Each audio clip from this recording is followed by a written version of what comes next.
Good evening and welcome to KJTV News. We bring you the latest developments from the world of football.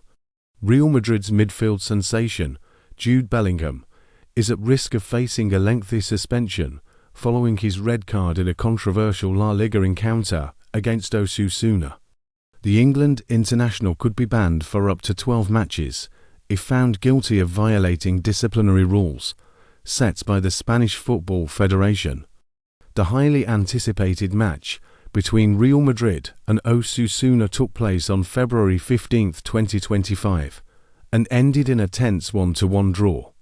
Real Madrid took the lead early in the first half, thanks to a well-taken goal from Kylian Mbappé, who converted a precise cross from Federico Valverde in the 15th minute. However, the momentum shifted in the second half when Osasuna was awarded a penalty following a foul by Eduardo Camavinga inside the box.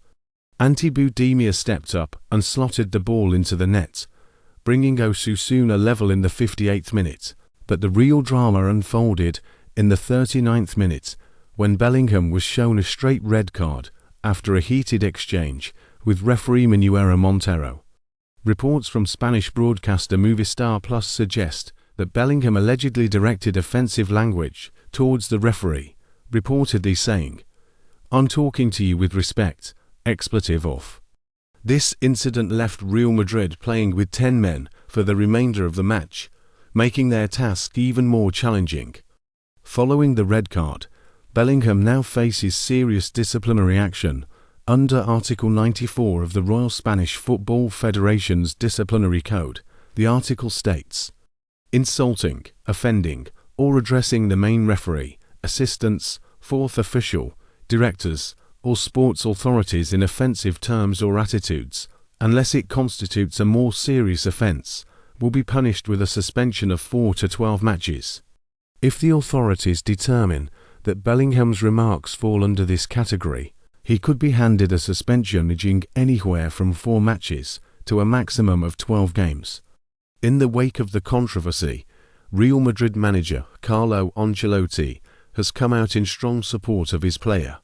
Speaking to the press, Ancelotti argued that the incident was a misunderstanding caused by a language barrier rather than intentional disrespect.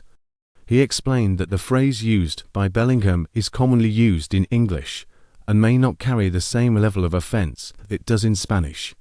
Ancelotti criticised the referee's decision, emphasising that Bellingham did not intend to insult the match official. If Bellingham receives a 4-game suspension, he will be forced to sit out critical fixtures for Real Madrid. These include La Liga matches against Girona, Real Betis, and Rayo Vallecano, as well as the Copa del Rey semi-final first leg against Real Sociedad. A longer ban could see him miss even more crucial games, potentially affecting Real Madrid's push for domestic and European success. As Real Madrid awaits an official ruling, debates continue over whether the punishment would be fair or excessive.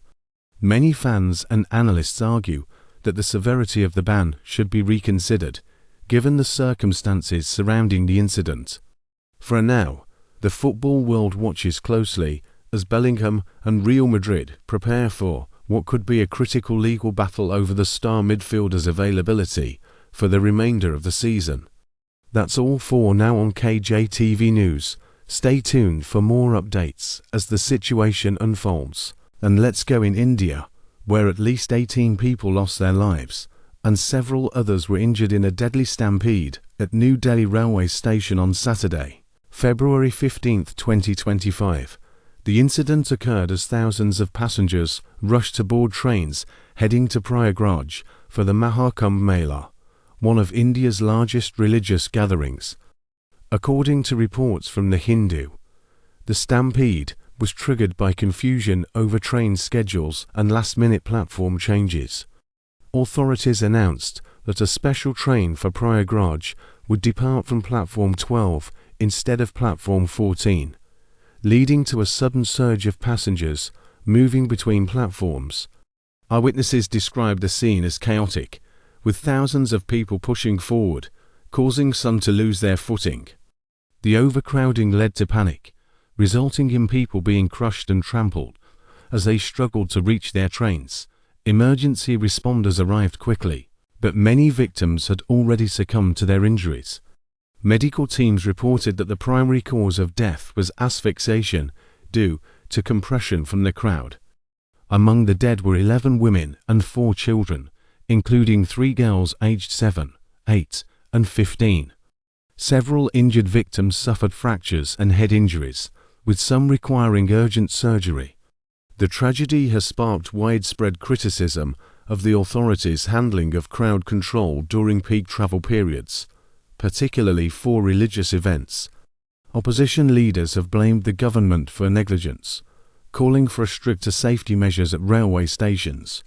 Prime Minister Narendra Modi expressed condolences to the families of the victims, stating that the government would provide full support to those affected. In response, Indian Railways announced an investigation into the incident, including a review of CCTV footage and station protocols to prevent similar occurrences in the future.